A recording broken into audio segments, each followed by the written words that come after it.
Good evening, everyone, and welcome to another episode of Two Docs and a Grunt. As usual, I am Dr. Luis Fonseca.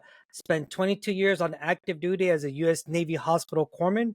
During my tenure, I was involved in the Battle of An Nazaria, which subsequently got me awarded the Navy Cross for my actions on that day. Before we go in a little bit further, I do want to put out the disclaimer. This show is not to provide any psychological or medical help. If you do see the need to speak to a mental health provider or your doctor, please reach out to your primary care management team. As well, tonight's topic will touch on the life of a young sailor that we lost due to suicide, and their families on board today. So we want to put out a little warning that tonight's topic, although usually our topics are sensitive, you will see how close this hits to home and how it affects everyone. So with that being said, Nate, you're up next, brother. I'm Nate Emery. I'm your token grunt of the Two Docs and a Grunt. Served 33 years in DOD. 22 years was with the Marine Corps. The first 12 I was enlisted. And combat tours were in Operation Desert Storm and Mogadishu, Somalia. And before we move on to Doc Barry, I'd ask you if you're watching this, well, anybody watching this now, if you click like for us or subscribe so you'll be notified when the next videos we have come on. And next, Doc Barry will introduce himself and begin the introductions and how we came about to get our guests tonight. And all right, Doc. Hi, folks. My name is Andrew Barry, also known as Doc Barry. I am a psychologist and psychoanalyst, and I specialize in working with veterans and first responders battling with post-traumatic stress disorder and related mental health issues. I cannot recall the particulars about how I was introduced to Jolee and Mike. I can't remember if you guys saw me do either the old vet talk or the old chief talk for first responders, but it culminated, and Mike, your head's bobbing up now, so maybe if you can remember, it culminated with both of you guys visiting me at my office, giving me the great hug mug, which is right on top of my desk, and I look at it daily. It was a very deeply moving encounter to hear about the organization and your son. And I'm glad we can finally do this. So as a way of starting this, in addition to, if anybody remembers the particular more about how we met up, I wanted to ask you guys, what was McCoy all about before he joined the Navy? What made him tick? What made him go? Who was this kid before he signed on the dotted line? Go ahead.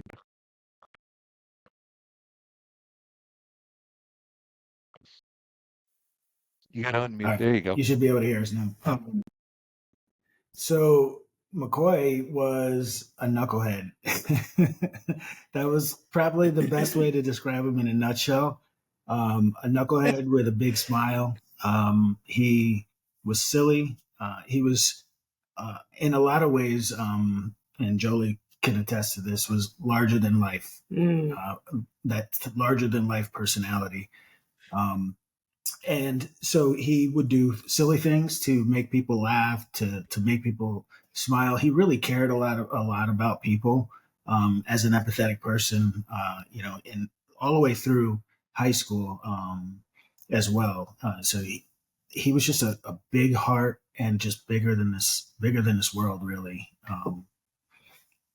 Yeah. Do you want to add to that? I mean, that's pretty. He was known for his monkey noises and his random wearing of a banana suit just to make others laugh. Yeah, walking around town. Walking around Colony or showing up at high school or showing up at our pastor's driveway playing basketball in a banana suit. So he definitely kept us on our toes. Yeah, from day one, he kept us on our toes. Yeah, that's it. Beautiful boy. Yeah, and then go ahead. What did you guys have any inclination that McCoy wanted to join the service? not right out of high school. Like he was doing a little bit of work. At that time, I would say we were. Well, he signed up the August after graduation. Yeah. That might not be true. It might have been the end of high school that he decided to go, and he was actually going to go into the Air Force, and he wanted to be a nurse, and the Air Force did not have that. And I know it's not called a nurse, but and so I said, well, that's not, because he has his CNA, and I said, well, that's not what you want to do, so let's go to a different branch. So he went to the Navy and signed up for the Navy, and then they told him that would not be his job. So sorry about that noise. That's our dog. He drinks a lot of water. yeah. He's all of 10 pounds. You would think that we had a great day. Sorry about that. No, I apologize. I think college just wasn't in his he just didn't want to go to college, and so he had to do something, right? So and he was in, what was that program that he did do Civil Air Patrol for a little while as well. When he was young. When he was younger. So that might have had some influence there to some degree. Okay. Did y'all have any Navy or any family that was in the military at all, or?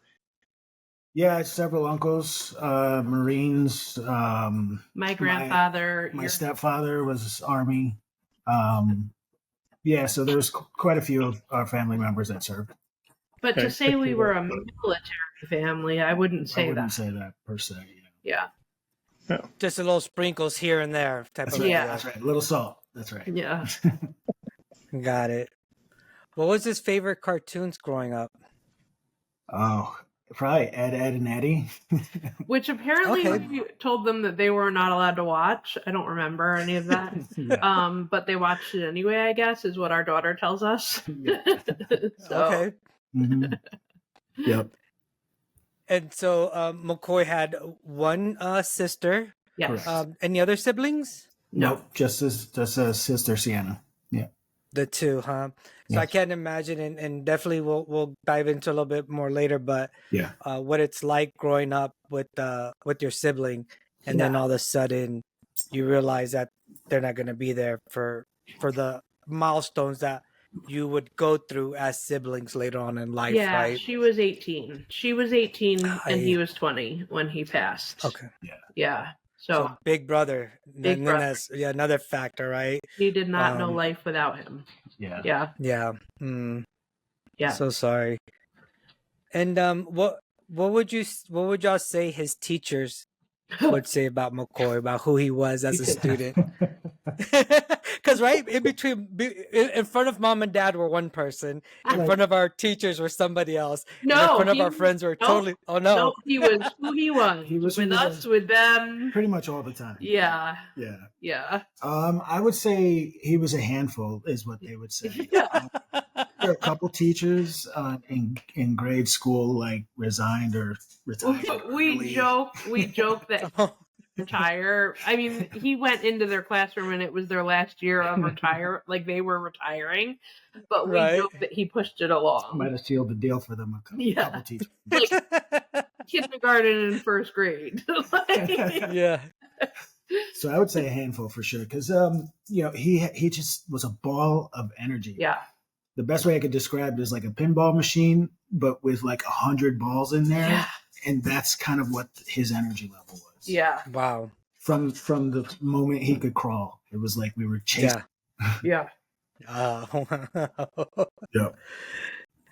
And did he play any sports growing up? Was he involved in any other extracurricular activities? Yeah, he played soccer. I coached them and both kids in soccer when they were younger. Yeah. Through high school, he did track and volleyball. Middle school, he played football a little bit. He did love basketball, though. Yeah, he was a big basketball fan, so he would play all the time, and I'd have to foul him just to get a point. It's crazy. Nice. Yeah. And I've been on y'all's nonprofit page, and one thing that I love is, and I'm gonna pull it up for right now. Oh yeah, I love this collage of all of you guys. Oh, that's on our website. Sorry, I do the way. You should have just been like, oh, that's right. But yeah, I mean, that's where I got it from. Yeah, Yes, wow, yes, that's yes. awesome. Yes. Yeah. That I love that Oh, pumpkin. I apologize. Yeah. You are correct. This isn't on your website. This collage is from no, it is saveourservicemembers.org, the Hicks family. Oh, so SaveOurServiceMembers.org actually is another Gold Star family that started that organization. Oh, okay. Right. And they lost their son, Patrick, in I think it was it a few days? It was like 10 days into boot camp, I believe. it may have been Oh, wow. 10 days into boot camp. And, their story is pretty horrific. It's pretty bad. Yeah. There's way too many of these stories. Absolutely. Yeah. But no, I love this just because I think it captures, the essence of, the family over here, right? Yeah. All four of y'all here. I remember being a Navy sailor myself, that picture being taken when we often take that picture. And I'm going to assume that's a graduation, these two right here. That is graduation, and most people think that's him hugging me. That's actually our daughter, Sienna, that Okay. They're hugging. Yeah. Little sis right there, Little huh? sis, yeah. Yeah. And so about how old was Macoy here there, Mike? In that, I want to say 19. No, 18, 19, Okay. like in that. No, 18. 18, sorry. Yeah. So right before he shipped out? Yeah. Yeah. Got it. Yeah. And then He actually turned 19 in the ceremonial guard in Arlington. Yes. Yeah. So right out of boot camp, he was selected for ceremonial guard in Arlington. Well, now that we cut, we learned a little bit about who McCoy was as a child and the young man who later on became a sailor that you all did a wonderful job raising. He went to boot camp, and then out of boot camp, did he not go to a rating school? Was he undesignated? No. He was. I'm sorry. Go ahead, Joe. No, that's okay. No, so with ceremonial guard for Arlington, you go straight from boot camp to Arlington. Okay. I think it's a trick. I say that laughing, but I also kind of mean that because so you have to be a certain height, you have to look a certain way, Mm-hmm. you have to be handsome, and it's considered the face of the Navy because they're doing things for the president, they're doing things at Arlington, special events, VIP events, right? Things like that. Yep. Yeah. And in boot camp, it's sold to them that they will have their own private shower and a queen size bed. And here you are out of boot camp. I mean, how incredible does that sound, right? Like, my own shower and a queen size bed, I'm in. And that's basically what he said. So you go straight to Arlington from boot camp, and there was a 12-week training program. Okay. It's probably about that. A very tough training program.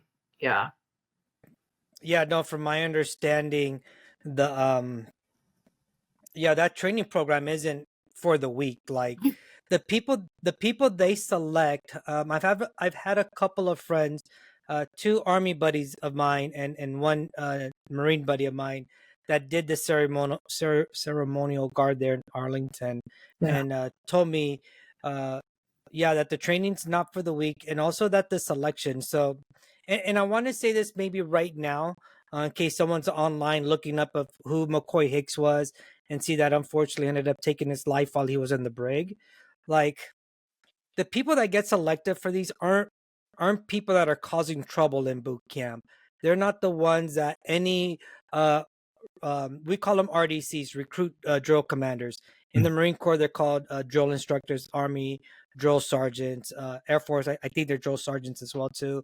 But if they even think that you have any lack of maturity or any lack of discipline, they will not recommend you at all for these programs. Yeah. Yeah. So yeah, why don't you talk to us a little about what your understanding of this program was? Yeah. I took a little pause because did anyone else's go out? Can we check? There was a little bit of a blip, but didn't go out. A blip, right? Okay. Blip in the All matrix. right, we're good. All right. But yeah, sorry about that, No Mike, to worries. cut you off. But yeah, can you just explain just from y'all understanding what that all entailed, what his training entailed, and So it was pretty rigorous. Like minute to taking like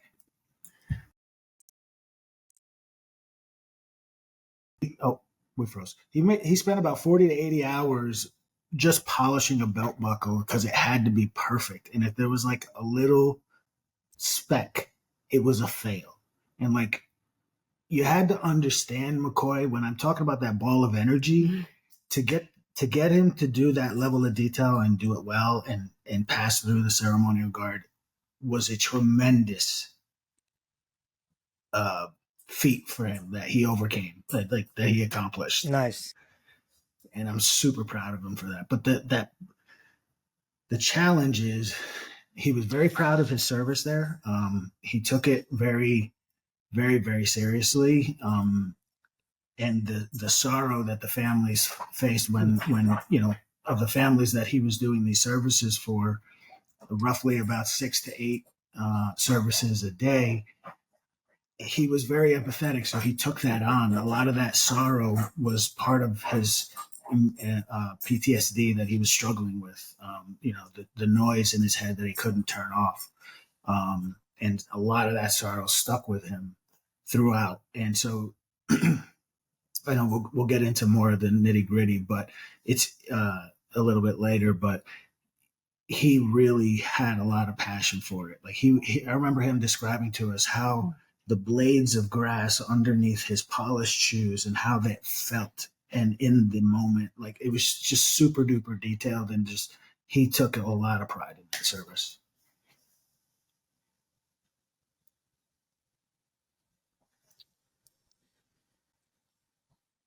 Sorry. That no, you're good. I thought my buddy Nate was gonna say something, so I didn't want to interrupt him. But when the moment you said it would take them 45 minutes to polish, like even their belt buckle, right? Days, like Not days, hours. hours. I'm sorry, hours. Like I'm talking. Yes, that's probably whenever my buddies that I've had that have gone to be part of that guard, I think they all will use that exact same, like, to let us understand. Well, today's military, they don't polish their boots anymore, but for us back in the old days, they'd be like, yeah, polishing your boots so that you could literally not just see the reflection of things, but you could see the detail in the reflection. And they weren't allowed, they would always tell us that they weren't allowed to use any special varnishes, any special paints. It had to be directly waxed. Same with their buttons and everything like that. Every aspect, every lint, it was incredible what he did. Yeah. Yeah. Wow. And there's I don't know if it was in that collage, but on our website, his cap is different. He had to form it. Yeah, shape it basically. Shape it. For the ceremonial guard, it's a different type of hat wear, but he got so good at it, and I think it's because we showed him how to iron, and he really did thank us later on for it. Yeah, but he had like a little side hustle with all the other sailors because he did them so perfect. Everybody was paying him to do theirs. He's like, Dad, it takes like 2 cans, right? 2 cans of starch at least. So unfortunately, the photo I can pull up of that is the one from Navy Times. So it does have like a little whatchamacallit, but I believe you're talking about this photo right here, right? Yeah. With this hat. Yeah. And the same thing with I don't know what this is called. The neckerchief or the neckerchief. Yeah. Yeah, that's not a normal part of the uniform in the Navy, but part of the ceremonial guard. Correct. And do y'all want to know something? So this in the part of the ceremonial guard looks sharp.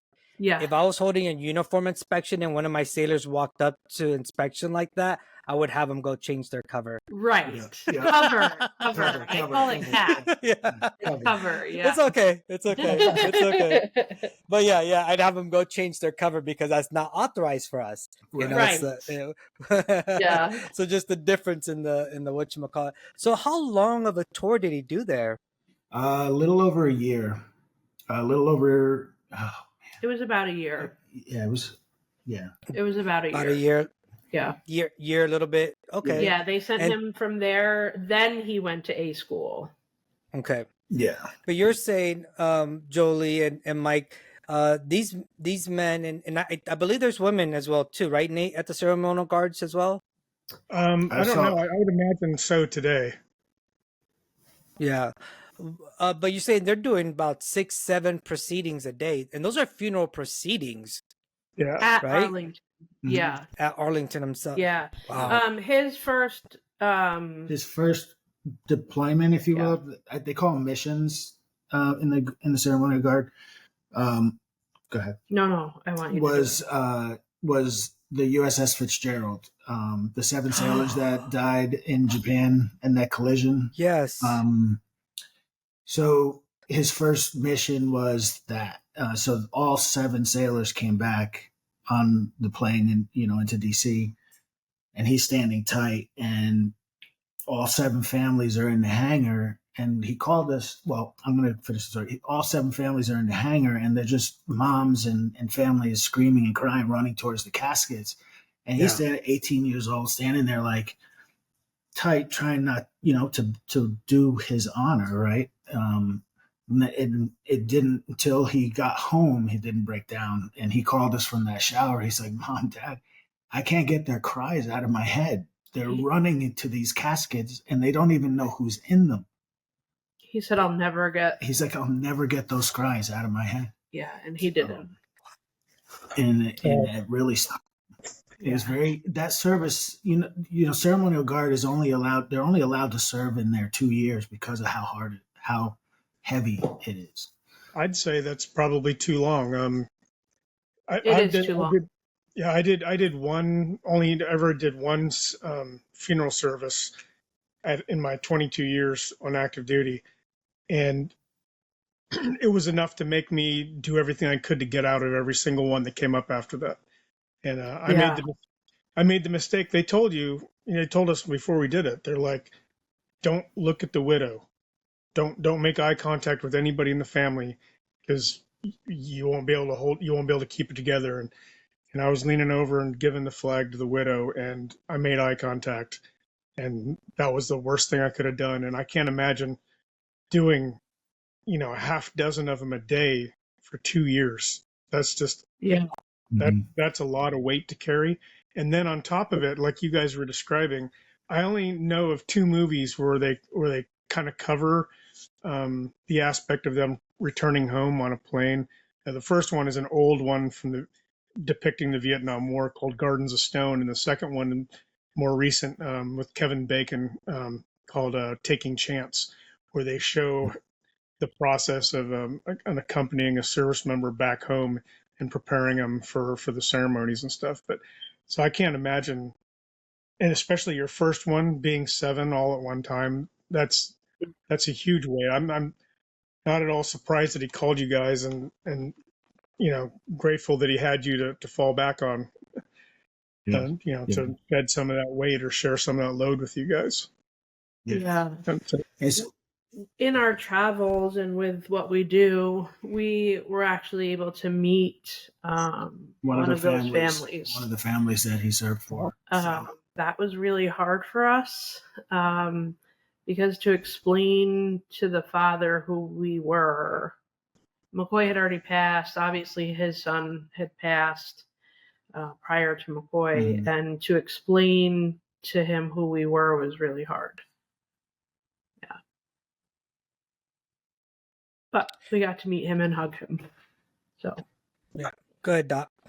For what it's worth, Nate and I had the privilege of going to Arlington to watch our friend Colonel Sarah Phoenix be put in the ground, and we got a chance to see firsthand the lockstep approach they have to use, very mechanical, and you're absolutely right. No eye contact. Yeah. And the sound of the cries, we heard those as well. And with the folks that I work with every day in my practice, the hardest thing to get rid of. The sights are bad enough, the smells, on multi motor vehicle accidents and whatnot. But the mother's scream is the one that sticks with them the longest. And it's a hell of a thing to behold. The professionalism and the compartmentalization that it takes to do that job, Yeah. 6, 7, 8 funerals a day. You have to become emotionally numb to it. You have to Yeah. be emotionally dead to it, or it's, as we are saying today, it's going to eat you alive. Yeah. And I'm very glad, yes, that McCoy had you guys to talk to, or somebody, at least for a short period of time, instead of going to some bar and drinking it away. I mean, that happened, That's a much right? better And he was response. only 18. Yeah, Because that's what, they're told.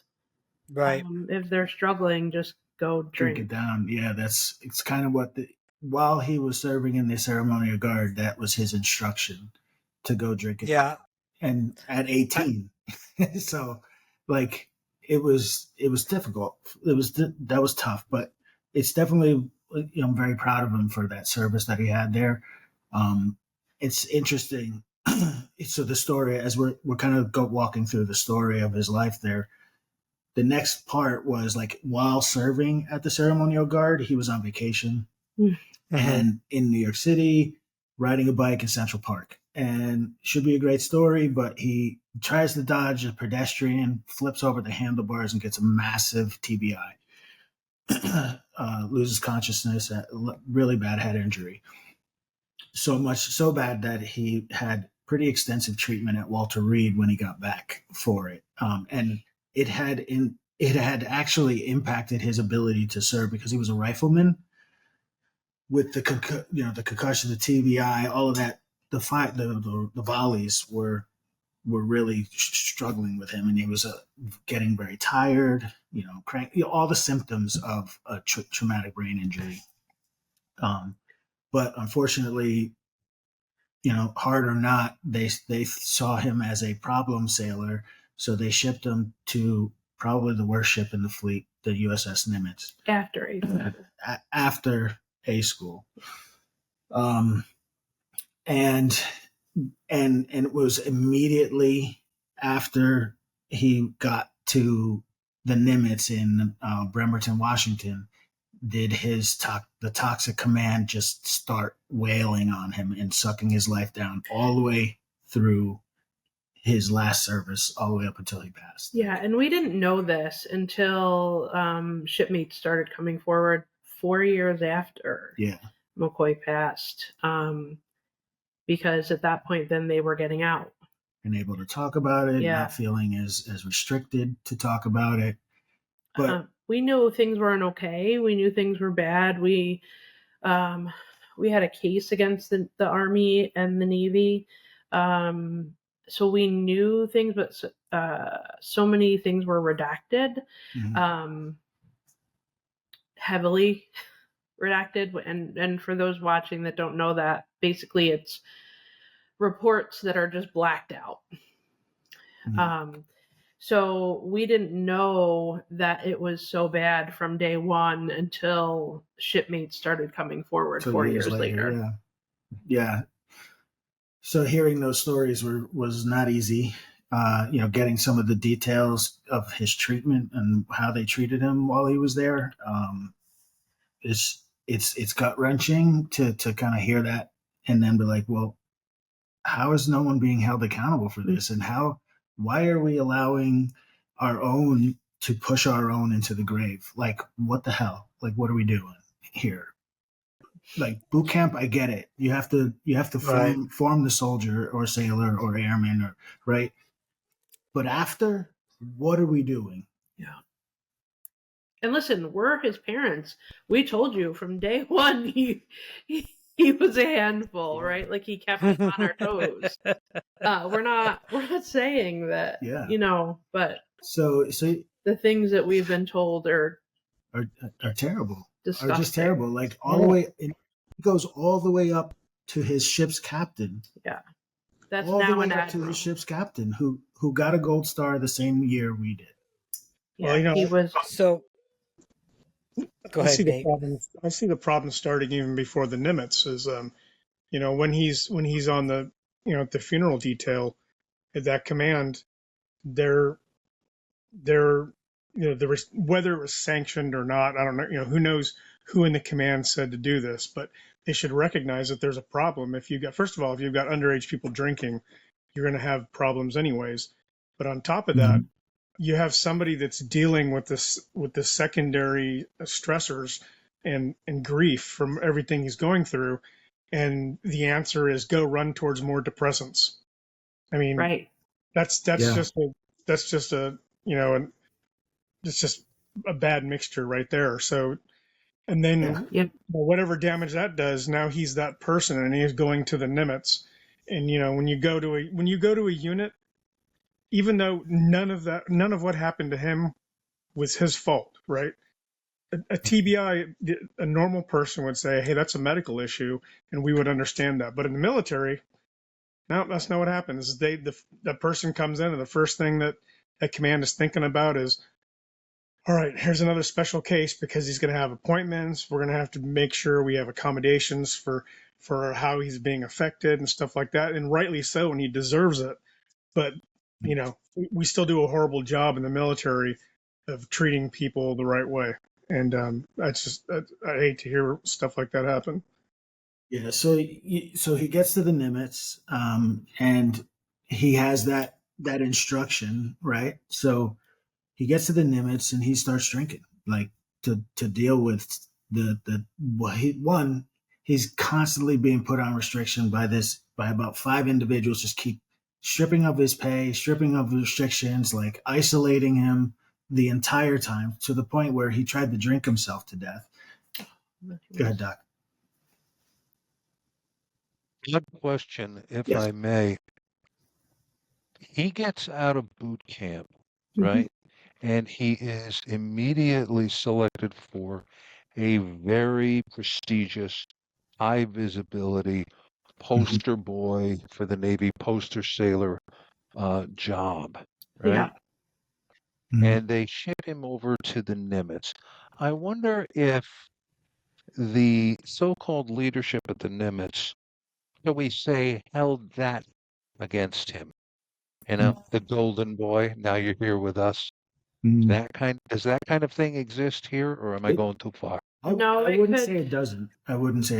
Yeah. I can't say I can confirm it, but I wouldn't say it doesn't exist. I would say that would come more on a maybe of a personal level, Doc, right? Like you might have one chief, right, that is going to hate on any sailor that's had more recognition than they have.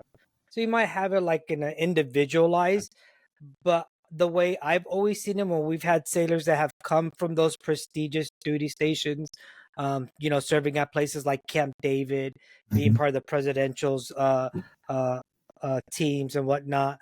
The way I've always seen it, and amongst my friends too, we'd always bring them in like, that has to be so cool. We want to learn about it. Tell us about it. Let us know this.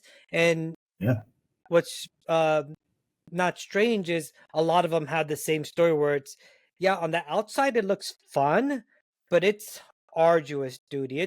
You're under a microscope 24/7, and if your farts come out wrong, someone's gonna tell you about it, right? Yeah. But what it sounds like, maybe what might have happened was we had a young sailor that got put into this position where now you're seeing families mourn, 5, 6, 7 times a day.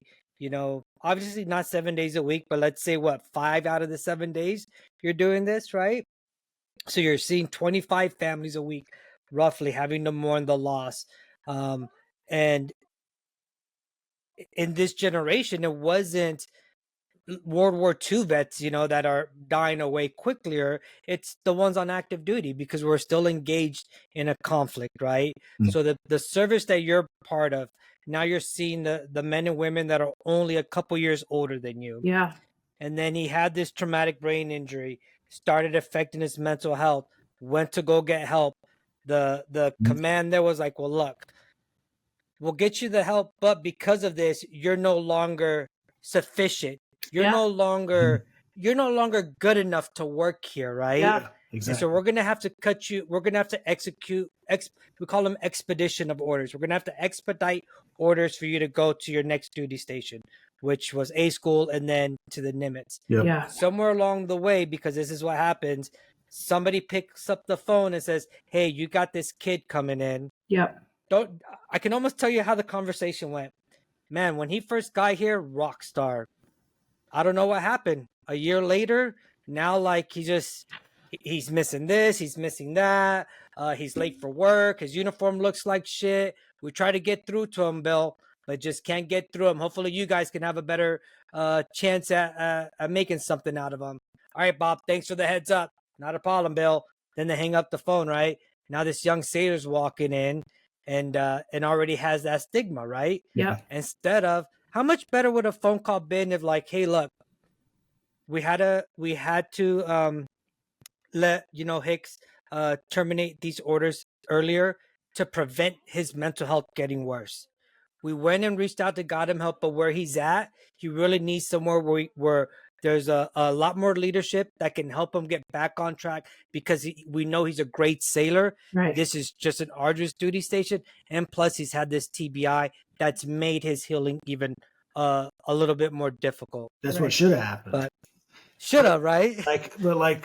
Like he had pretty extensive treatment at Walter Reed about that TBI, so it wasn't documented. It was, they knew. But anyway, so he goes there and he tries to drink himself because these guys are just riding him constantly. And they told him he doesn't have PTSD, that he didn't have PTSD because he had never been deployed. We happened to find out where he was when he tried to drink himself to death.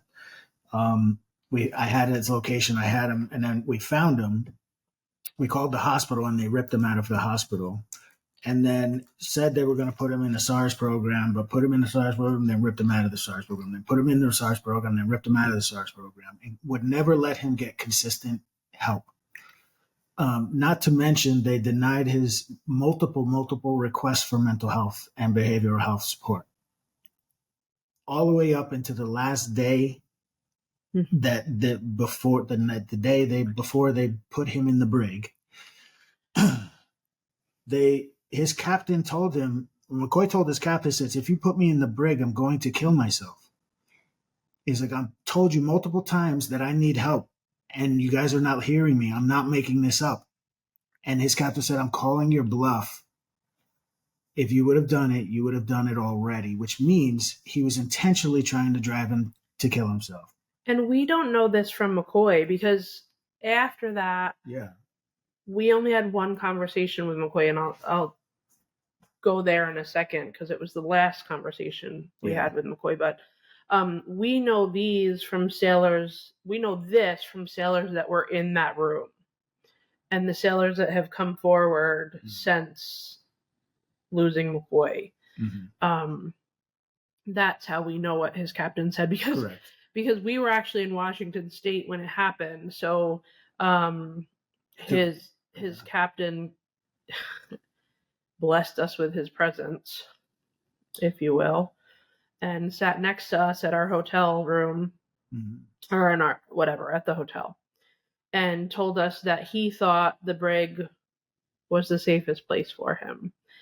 The reason he was in the brig is because McCoy had leave, and he was supposed to spend a week and a half with us. We went out there for work.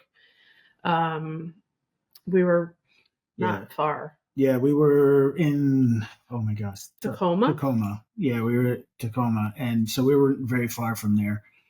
My So- company that I was working for sent us out there Yeah. to visit so we could do the work, but then also visit with Macoy. Yeah. And then And so he was supposed to stay with us. I think it was a week and a half we were supposed to stay. And the night before we flew out, they ripped him of his leave and put him in the brig.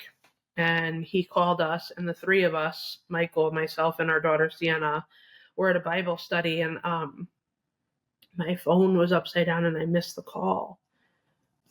Thank God he called him. So he called him. It was a Hawaii number. And the three of us went into the bathroom at the Bible study. We were at someone's house. And he just said, I'm going to the brig. And I don't even remember our conversation. all we did was basically speak life into him. Like, Macoy, listen, man, keep your head down. 25 days in the brig is nothing. You'll be out. I'll get you a job when you come back. Don't worry about it. We fly out tomorrow, We fly so out we'll tomorrow, be there. so we'll we'll see be you. there. We'll come to you. So he knew we were there, but he could, and just to speak life into him, to say, hey, this is short term. There's more future coming, and everything you think you should say to someone that's going through something like that. So we flew out. That was Thursday. We flew Yeah. out Friday morning. And apparently it doesn't snow in Seattle. Well, we brought 12 inches of snow. Yep. So But you want to talk about perfect storm, like. Yeah, so everything shut down, and we tried to no avail to get in touch with him. We tried. Oh, I'm sorry. So the reason the Army's involved is because he was in the Navy and brought to an Army brig, because there's no brig in Bremerton for the Navy. Because it's a joint consolidation brig there. From Yes, Yeah. correct. Yeah. JBL. Yep. Which is actually, it has since been knocked down because it was in such terrible shape. The brig. So so we fly out Friday morning. As soon as we land and get in our rental car, I'm making phone calls. And I was leaving messages and calling. I didn't care what department. I called every line on base on that Army base. And no one called. And all weekend I called and called and called. And Monday, I started first thing Monday morning, and I got someone call.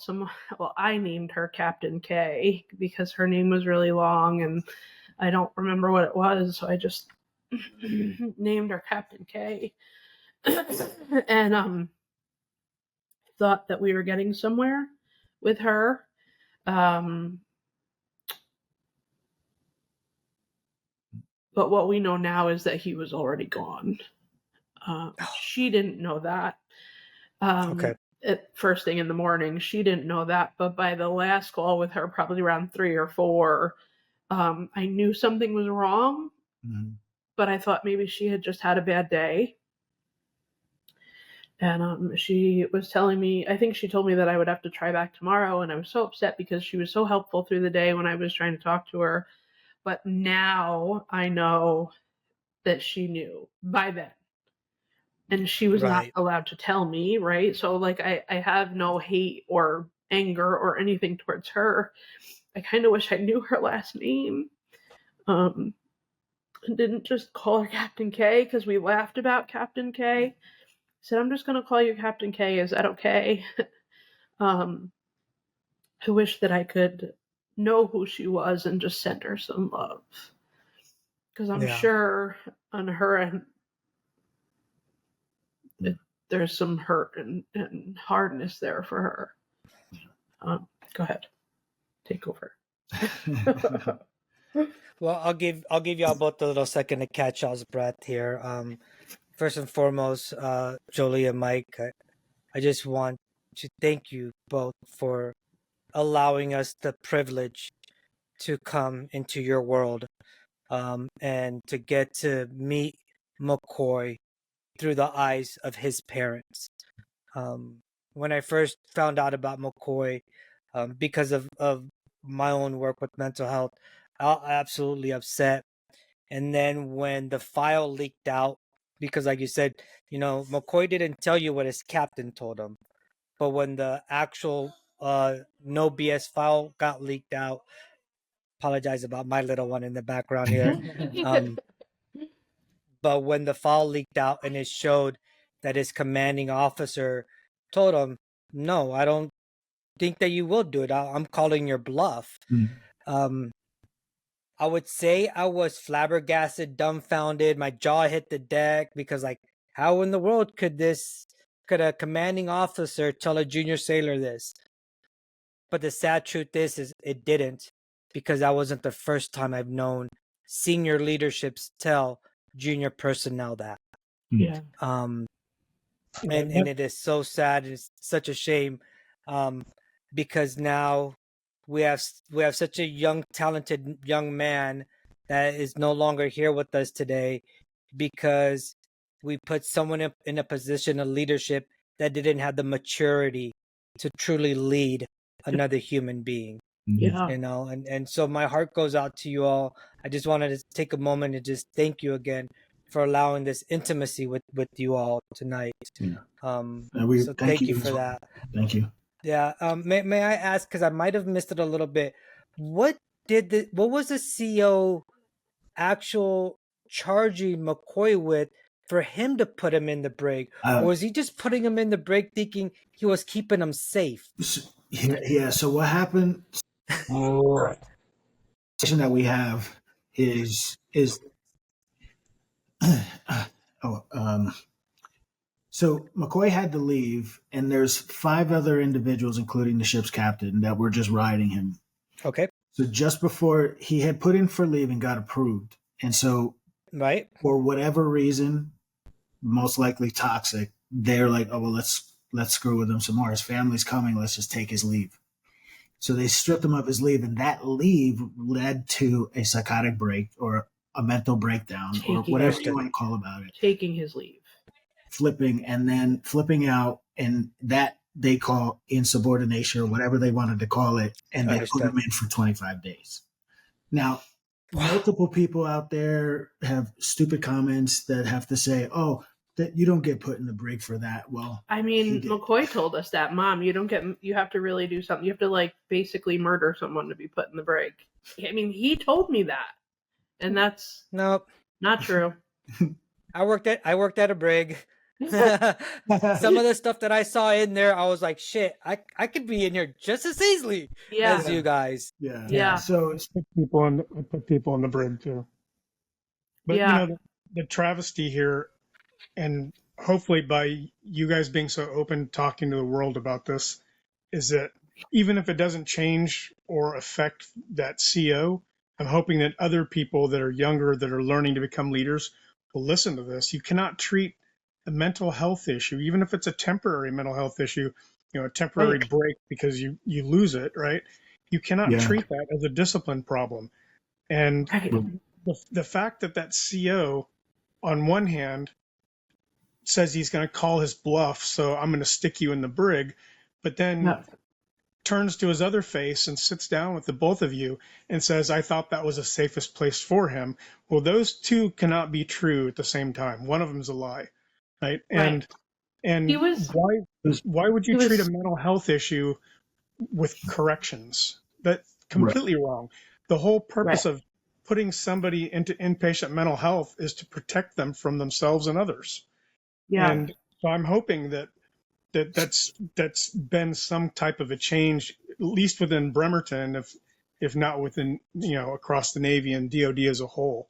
And I agree with you that Captain K really isn't the one to blame. It's unfortunate he got stuck in that position. And so we have 2 sides of the coin of here, because you had the Army side. The Army side made its fair share of mistakes. They didn't provide what they should have provided, which is a psych eval when he got there. All of his paperwork screamed red flag, 24-hour watch. They ignored it. They denied his call to his mom, which may have impacted his decision-making. The cameras in his cell were broken. So there's a couple crazy thoughts about that, but and then the building's demolished, so that it's all gone, right? So the Army messed up. And then when they found him, I'm yeah. sorry, go ahead, Doc.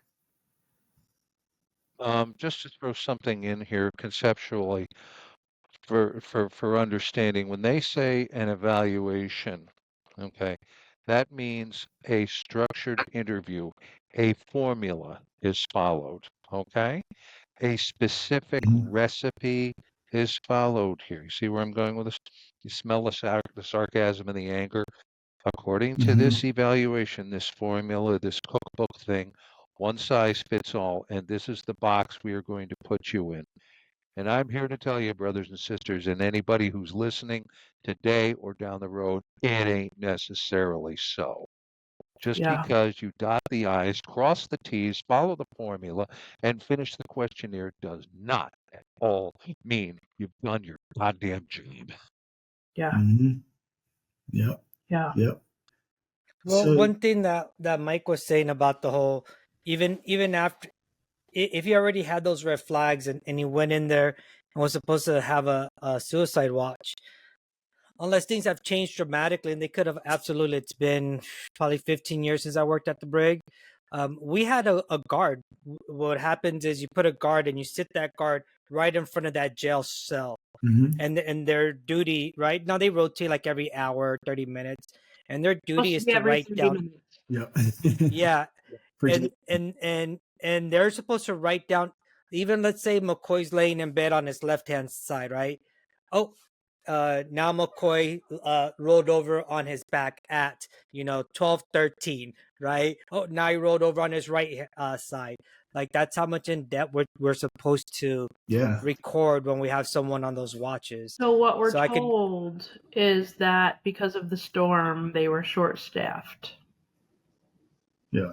That's an inadequate excuse, because when I was stationed at Quantico here, we had it was a Marine Corps brig, but it was also a federal prison. So we had federal prisoners there, and as well as high-ranking officers that were in the brig.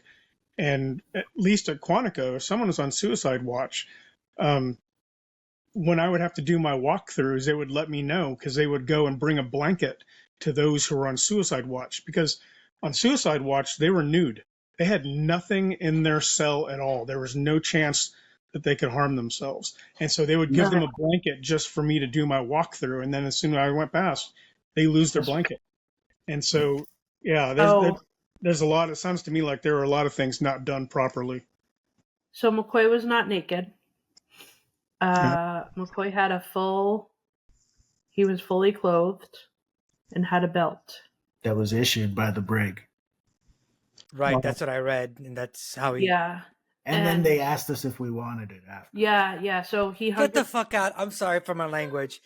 No, they did not. They called us specifically to ask us if we wanted the belt. Nothing else. Wow. Do you want the belt? And I was like, what the fuck? Excuse me. No, we don't want the belt.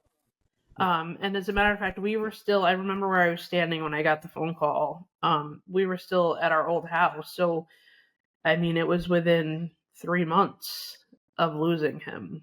So, because we had moved, so we lost him in February. We moved to our new house in Memorial Weekend. So, I mean, we had just lost him, and they had called and asked us if we wanted NCIS. Wow. Yeah. Called it out if we wanted the belt. So no, he was not naked, and no, there is a rumor out there that he used sheets. And that's not true. That's not true. It was a belt that was given to him, and I know it was 30 minutes that they were supposed to, on top of the 24. He should have been under 24 watch, but the rovers didn't do their jobs either. So they were supposed to do their walkthrough every 30 minutes and did not. So McCoy hung there from 2 a.m. to 6 a.m. And then when they found him, they didn't relieve strain pressure, relieve the strain, and then call for help while holding him. They left him hanging there. They left. And then they came back, cut him down, and did CPR on a bed, on his bed. Yeah, I read that instead of moving him onto the deck. I read that it was on the bed. And the cameras were broken. So there's just so many things that McCoy should still be here that we were like, Yeah. This is nuts. How do we get Multiple. Or if levels of anything, failure. if we couldn't take away the big factor of losing McCoy, right? Where at least there should have been so many factors that other service members should have treated that little brother with some dignity and respect, right? They did not. Yeah. And they didn't. Absolutely. His ship was told not to talk about him. Yep. The command said they put on a gag order. Don't talk about McCoy. Don't post about McCoy. Do not reach out to the to family. the entire ship. They didn't even do a service for him. I can't even begin. Well, we were told at some Are you point that they serious? did. They didn't do a service for him. Someone else, one shipmate, had to put together a service at an off-base location for individuals. They didn't do anything. We felt so alone and confused and so many things. They flew him in at like 10:30 at night in February. We had to fight for 2 weeks to get him. You have no idea. We had to fight to see him. Well, we said we weren't going to leave Washington. We weren't leaving Washington without him, and we had to fight just to get him, to put him in a uniform at a place in Tacoma so that we could see him before we left, because we weren't leaving without him. The ridiculousness that we've had to go through with the Navy is just, and wow, with this whole issue has been just crazy. Yeah. And we don't walk through this often anymore. I mean, we're 6 years in, right? This is the first time in a long time that we're walking. But we're talking about it again, like in this detail. So. Thank you for that. Yeah, thank you. I feel that we have failed him.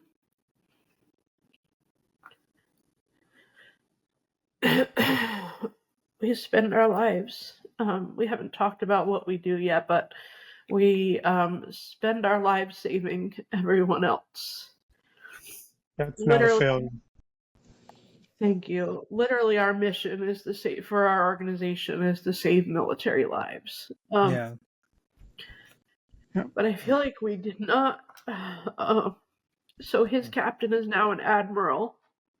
Yes. And the other 5 individuals are still just living life. And I don't follow them. I don't know if Mike does. I don't know where they are. But I know they're still here.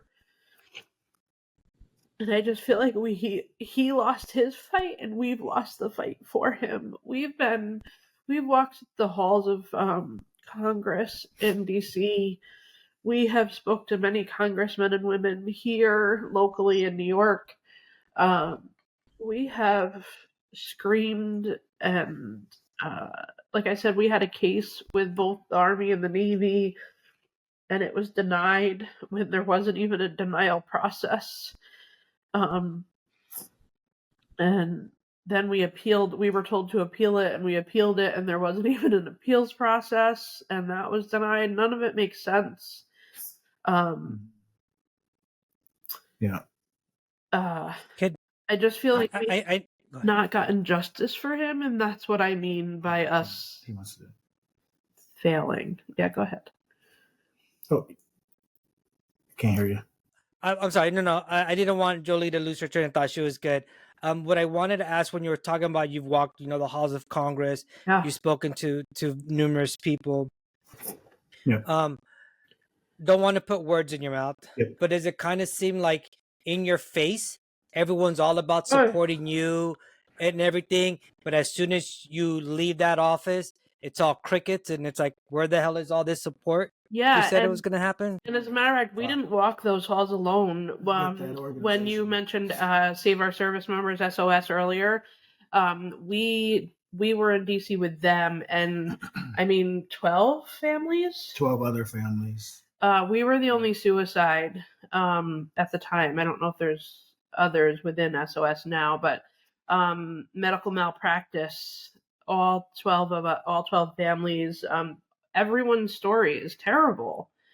And yes, while we were there, they were like, we got you. We'll help. Let us know what you need. Mhm. Blah, blah, blah. Yeah. Yeah. Yep. It's all those I call them empty business cards. Yeah. I just get it. Yeah. I just get it. Now what I do is I just get it from them, and as soon as I see the first trash can, I throw them in there because Yes. they're worthless. They're worthless. I'm so sorry. Yeah. So, yeah. Yeah. Mike and Jolee, could you if it's not too hard? Yeah. I know we've been speaking a little about McCoy, about the hardships y'all had, even seeing his body, before leaving Tacoma and all that. Could you walk us through what it was like finally getting because you said, Captain Z didn't tell you anything, even though you knew something was up. Who was it that finally gave you that phone call or visited you guys, or how did you finally get that news? And to say, lack of a better term, I know your world was flipped upside down in every which way, and as much or as little. Yeah. I don't want to overstep my boundaries here. No. You want I mean, here we are, raw, and right, we're in it already, so no boundaries to be crossed. We received a phone call. Because of the snow, they couldn't. They supposedly they closed the bridge that was between Bremerton and or JBLM and where we were. Whatever. I don't know. Some They bridge was couldn't closed. get to us. Yeah, so we got a phone call at 6:30. Yeah, it was about 6 o'clock at night, 6:30, something like that. There In Washington. 9 o'clock here. And they call us and they're like, Mr. Hicks, are you in Washington? We're like, yeah, you know that. We're here to visit our son. We're here, And then they said, well, I'm sorry to tell you this, but your son was found dead. And I still can't find the human words to put into a description that is accurately depicts what that moment was like. Like not real. There, it's like a light went off, like some like shattered, broke. My brain couldn't. Our brains definitely broke. I couldn't even comprehend it. I'm like, what did you just say? Like, and then we were just leveled. There's no way to explain it. I can't even put it into words. Yeah. I can't even describe. The closest thing that I've ever heard to like a description about it was a phrase or a verse or something in the Bible that's about like groaning and like moaning and groaning. Like that is. Yeah, Closest I could get. I know what you're trying to describe because the audience doesn't know this, but you guys we tried to get you on 3 years ago to be our guests. And 2 months after that happened, I lost my daughter to suicide. And the way I describe it to people was in that moment, sounds came out of me that I had never heard before in my life, and I didn't know a human being could make. And I can't even remember what it sounded like. I just remembered that it was inhuman, and it's hard to explain to people because it's a pain that there's no other kind of pain like it. There's no way to explain it. I'm sorry to hear you guys went through that, but yeah, you're right. There's no way to describe it. Yeah. Let me just throw an idea in here. Again, this is just a way of thinking about it. There is the trauma and violation of losing your son. And then every time, that's a great phrase, Luis, an empty business card. Somebody flicks you an empty business card, a promise not fulfilled, etc., etc. Every time that happens, it's like being violated all over again. Yeah. Yeah. How's that? That kind of hit the nail on the head right there. To a degree, yeah. We have Well, pulled so far back because of all of those things you just said. Yeah. well, I don't know what on God's green earth the three of us can do for you. If there is anything we can do other than listen, we're pretty good at listening to people and making them feel safe and warm and welcome, etc. What can we do for you? Let people know that, we're here, that we have a service that's been helping save service members and military family members as well. I've got to update our numbers, but we've put over 550 people through therapy, covering thousands of sessions, and talking to thousands of service members and people across the country just to reach service members where they are, and let them know that, hey, you could cut through the red tape, and get the help you need, and nobody has to know. Nobody has to be like any of that. Like, active duty service members struggle asking for help. They don't trust the behavioral health people, and I'm no offense, Doc Lewis, but they don't trust them, and because it's just maybe their attitudes, or they've been burned to be the way that they're at, and they just don't trust them. Well, so many things. They'll lose their weapons. They'll lose their job. A lot of things. The stigma and the reality of the impacting of their career is there as well. That's not just a stigma. That's a reality. Correct. It's real. And that's why we started this, to allow like the McCoys to be able to say, I need help. I mean, you know how many active we take care of? A lot. I mean, yeah, I can't wait for us to get into what your actual foundation is. But I wanted to bring McCoy back to this earth with us on this conversation. Yeah. More than anything, I wanted you guys to bring him alive to us, so that we know who is this little brother that we're missing today. Yeah. And I speak that way. I speak about them being my little brother and sister, because Mike, you're absolutely right. And I take no offense when you say, we don't trust the military healthcare system, especially the mental health care. And I was involved in it for 22 years. Yeah. And even in those 22 years, in July 8th of 2018, so not too before your son, but I attempted my own suicide on active duty, which got me on my advocacy for mental health and all the shortcomings that I saw even within my own treatment, right? And I'm in the healthcare profession myself. Yeah. You know what I mean? And so maybe that's also why I can maybe ask certain questions that sometimes, that I kind of see it's it all falls across the board of various branches of the service where there is that big stigma, right? And losing clearances, losing respect. Losing respect of your leadership, right? Because you don't want to be the wimp, you don't want to be the cat, right? The other word for cat. How many enlisted avoid the building at all costs? They don't want to even be seen walking in the building. 100%, right?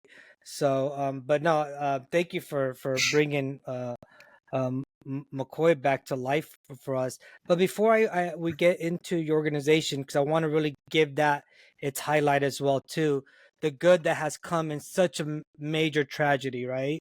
You said him and his sister grew up, 2 years apart roughly. Correct. Yeah. Yep. How is she? You don't need to give us her life story, but how is she? Still dealing with all of this. I can't imagine. So since we went back to day one, let's go back to her day one. So Michael and I were in Washington State, and she was here in New York. And we had to call her. So yeah, we had to coordinate people. Minutes after being told this shattering news, they're like, "Oh my gosh, Sienna's in New York." Yeah. Who's going to go to Sienna? She can't hear this news by herself. And before news spread, we had to get to her. So we called friends of ours, which also are Macoy's, follow me here, Macoy's best friend's parents. We called them. Now, by this point, it was 10:30 here in New York. Because we had to call my mom and stepdad, which live an hour and a half away. So we called them first to get them on the road. And then we called our friends to go to Sienna so that we could tell Sienna. And they stayed with her until my parents got there. But they rang the doorbell at 10:30 at night. And we were on the phone, and we could hear her say who died. And she was kidding. She's like, what are you guys doing here? So they were her youth group leaders. So, we did life with them, and but you don't show up at 10:30 at night. Yeah. So she let them in, and we told her, and we now know her side of, because she's written poems. I guess she just fell to the floor when we told her. And then she spent that week before we could get back to New York down in Newburgh at my mother's, which she was very close to my mom, but all she needed was us at that time. She was in college. She was in her second semester. Yeah. And we got back, and we brought her to college to stop her classes. What's the word? Oh, to drop. To drop her classes. Yeah. She didn't want to do that. And I was like, that's not an option right now. And Mike knew that we all needed help, so he got us into therapy right away, whether it was good or bad, or we did a we had a couple different things that were good, some were bad. It's like everything, right? Like, you can't throw the baby out with the bathwater. I hate that phrase. I wish someone would come up with something else. What a terrible saying. But God. You might find a great one, you might find a not so great one. Like, you have to try. Well, and not just that. Shop around a little bit. Yeah, it wasn't even that, but we went to a group therapy, grief share or something like that, but we just weren't ready for it. We weren't ready for it. It was different deaths. It was older. It was just different deaths. Our death is an out of order death. And suicide complicates it. Correct. Yeah, we're not. I was going to say there's a little bit of a difference of children that are in their 50s and 60s grieving the loss of their 90-year-old parent, right? Mm-hmm. Vice a young mid-30s couple having to grieve the life of a young 19, 20-year-old young healthy man. Yeah. Like you said, it's out of order. It's not natural. It's out of order. And she was 18. She was 18 when she lost her big brother. And man, she struggled. She struggled a lot. Yeah. So it took a lot of work. Go ahead, Doug. For what it's worth, I've discussed this with Nate and others who have had to put a child in the ground. And Louise hit that beginning of it right on the head. When we lose our parents, because it's hard to find the words.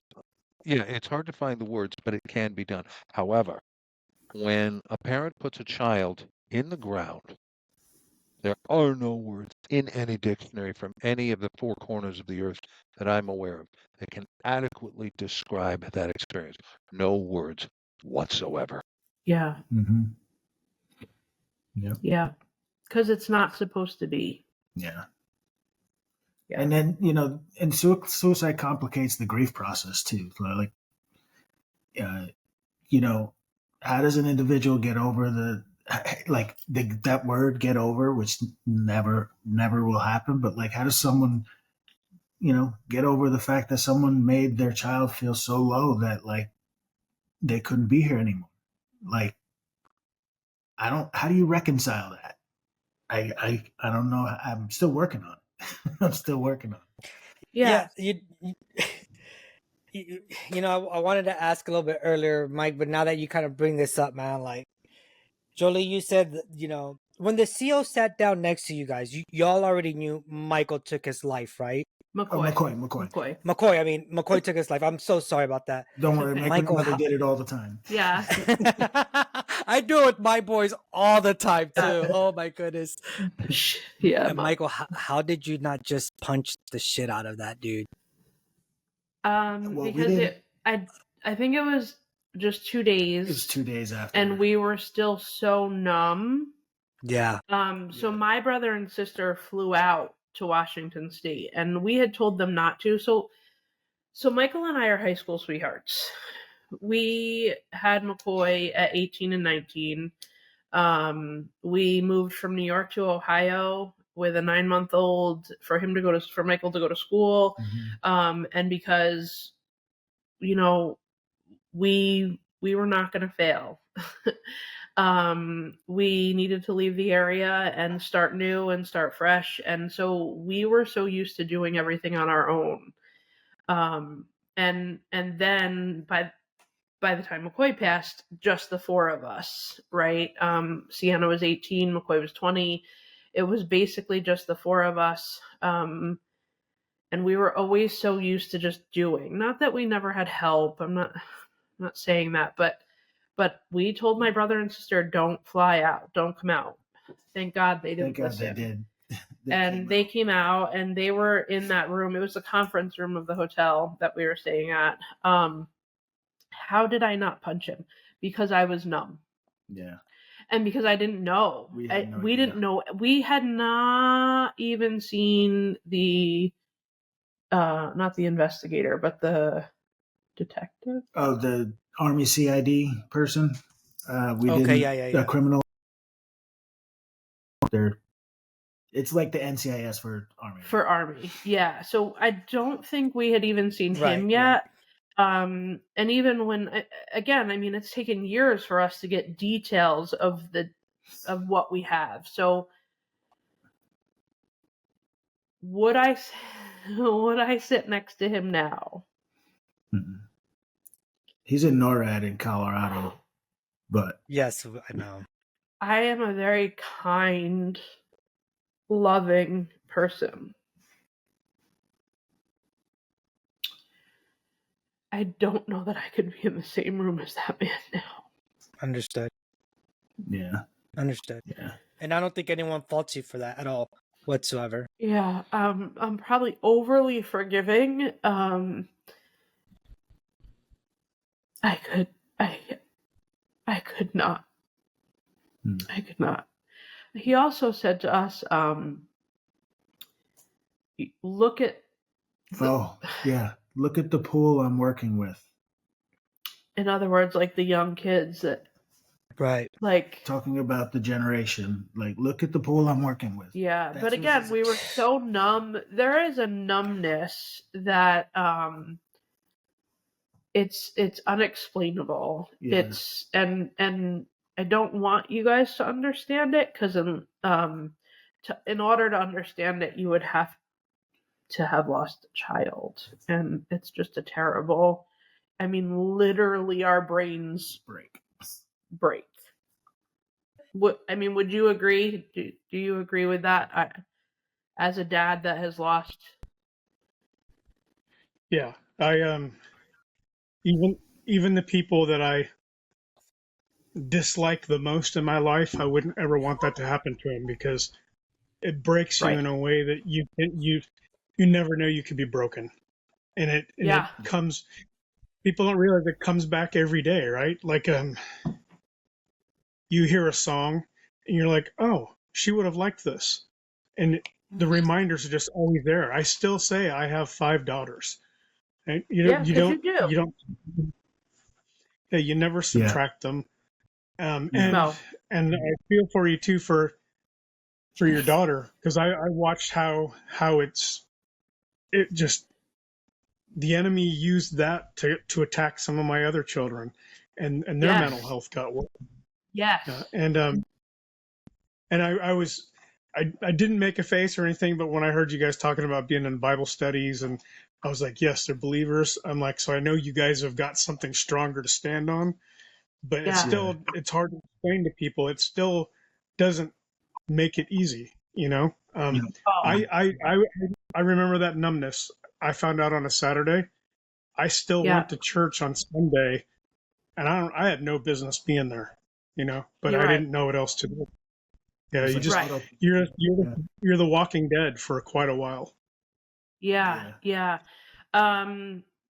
Yes, and siblings, And they're often forgotten.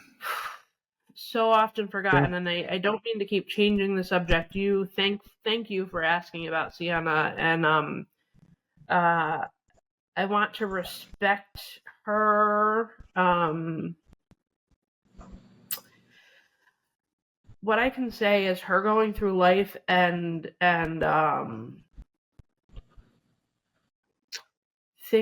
good things are happening in her life now, and but it's always bittersweet because she doesn't have him to share.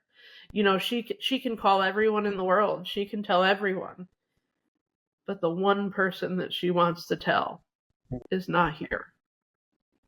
Suggestion, if I may, if you choose to come back on with us, for God's sakes, bring her along. Yeah. Yeah. Participate. Yeah, she has, so probably about 2 years ago, she stepped away from Hicks Strong for herself. She finished college. She ended up going back to college, finished college, worked for a company for a while. She didn't like it very much. Yeah. Yeah. It wasn't good for her mental health. Right. And also it was kind of like a toxic environment too, so it wasn't good. Yeah, I mean corporate, right? So she moved to Puerto Rico and lived on a 7-mile island for a year. She did not live on Main Island. She lived on a 7-mile island for about a year, and she is now engaged. They have, and they're doing well. Yeah. And she also co-hosts or co-leads a sibling support group as well, a sibling loss support group. Yeah. But she has stepped away. She may be stepping more into Hicks Strong in the near future. We're just not sure. We need to make sure that she's okay. She may step into our art program. Yeah. I love that you guys are doing what I think we're supposed to do, that you're taking what the enemy meant for evil and you're turning it into good. You know, he did something and thought that he was going to come out ahead on it, and you guys are flipping it around and helping far more people. And you know, something that only recently somebody gave me advice, and this is kind of maybe more from Michael, but as a dad, you know, I kept trying to put on this face of, no, we keep doing the things we do, we're not going to let it break us or whatever. And one of the guys in my small group said, do you ever share how it affects you still, though, with your daughter? With my youngest daughter, who still lives with me, she's 19. I was like, man, I was like, you know what? I never even thought of that. And so that same evening, I picked her up from work, and it's been almost 2 years now. And I told her right away, I said, you know, I need you to know that because not just because I don't show it and I'm not crying all the time, I want you to know that I do cry every day still. And I think about her every single day still. And even before I got that sentence out of my mouth, I looked over at her and she was bawling. And she needed to hear it from me, and I didn't know it. And I didn't realize that I was withholding my pain from her. And she needed to know that I was hurting too, so she would know that she was okay, that she was still hurting. And she recently bought a car and got her first personalized plate, and it surprised me to no end that it just says for Mona, you know. And as parents, we sometimes get so focused on shielding our children from the world, we get to let them know that we are we succumb to it as well, you know. Yeah. And Yeah. I'd like to encourage you guys that I'm sure somebody smarter and more adept at this has probably told you, but just in case they haven't, you know, you guys are living out Romans 8:28, right? You're Mhm. using this for good, and Yeah. remind you guys too that, you know, Jesus said that he will lose nobody that the Father has given him. Right? He didn't make exceptions for that, and Yeah. there's going to be a day that you guys, along with your son, are going to see all the people you've affected and helped, and you'll get to know one day. And so Oh, I'd encourage you guys to keep doing what you're doing Thank because you're you. helping people more than you can know in this life. thank Thank you. you.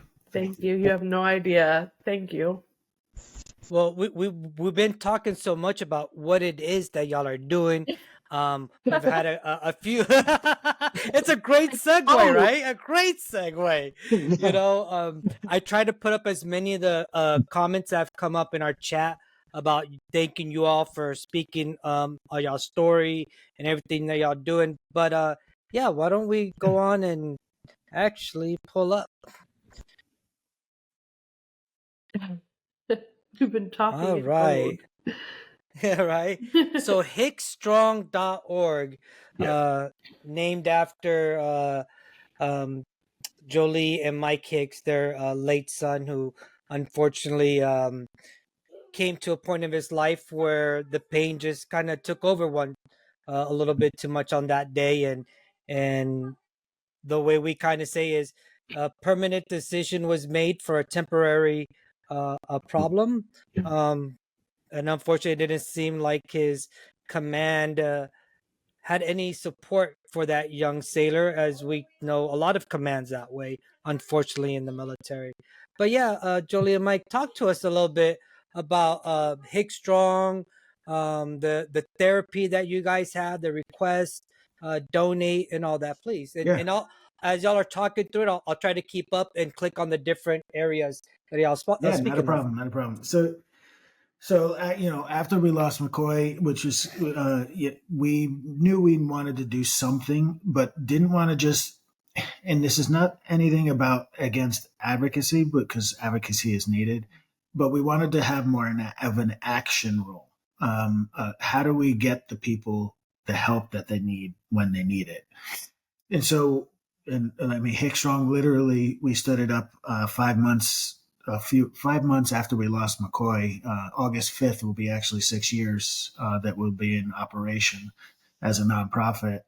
But what we wanted to do is cut through the red tape, shorten the gap between active duty service members and getting connected with a therapist, and also help in this much needed arena of helping to reduce the number of veteran suicides that we're having in this country every day as well. And so we were like, okay, well, how do we do this? So, and a couple months before the nonprofit stood up, we went on a trip to Florida. We didn't tell anybody. Three of us went to visit a friend. She happens to be our director of mental health now, Cindy Tucci, and she's amazing, an amazing therapist. And so we went down there, and that's kind of how we came up with the idea of like getting connected with therapists. How do we make this work? And then we come back home a couple months later, we got the nonprofit up, and we literally luckily I have a technology background, and I got our first website built and stood up, and we had 5 people request help that year. From August to December. So the same year we lost, we had provided care for 5 individuals and helped them. And then it just grew from there. So every year from there, the number of people requesting help just kept growing and growing. Now, in the early stages of our work, we were like, unlimited help. Yeah. We're going to cover everything. And then we realized that's not like sustainable unless we're like a billionaire. So we're like, all right, we got to shift this up. So we shifted it around, and now what we do is we cover 8 therapy sessions for each individual, which is about 4 months every 2 weeks, right? Which we feel is an adequate amount of time to at least build a rapport with a therapist and kind of gain some trust, or see if 3-4 weeks in, is this a good fit or not? Do I need a switch, right? And so what we do is we connect. They find us. We get them connected. We cover their care. We do it in a way now that it's streamlined. And if someone that comes to us needing help, but we don't have funds, which is really our biggest problem, is the funds to do the work. The mechanism that we built is fully operational and can sustain capacity, right? People coming in, but we need funds to kind of cover that. So when they come in, if there's funds not available, they can go into that waiting queue. And usually I don't like to let that sit more than 2 weeks, because when someone asks for help, they need to get help right away. And so it's usually a lot less than that. But we're able to process and help individuals all over the country. I think about 48 out of the 50 states we've helped individuals Wow. get connected. A couple active duty service members that are deployed have been receiving care as well. A lot. A lot of active duty deployed have received care through our program. And so we just basically cut through that red tape. Service member says they need help. They show proof that they're a service member. They get connected with a qualified, compassionate therapist that has them in mind and in their focus first.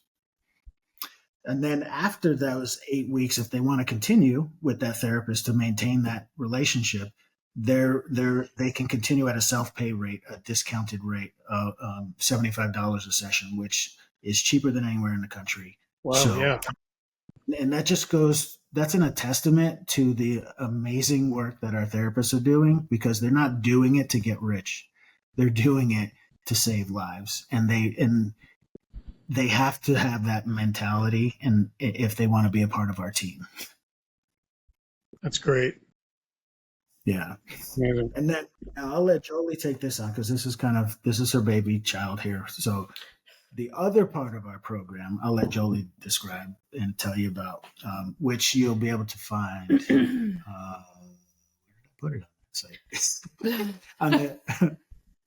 So after McCoy passed, we asked one of his shipmates, what is something every sailor wants or needs? And their response was a hug. So we created hug mugs. I was wondering about that. Yeah. So thank you. That picture actually is hug mugs that we sent to local deployed in Jordan this past fall.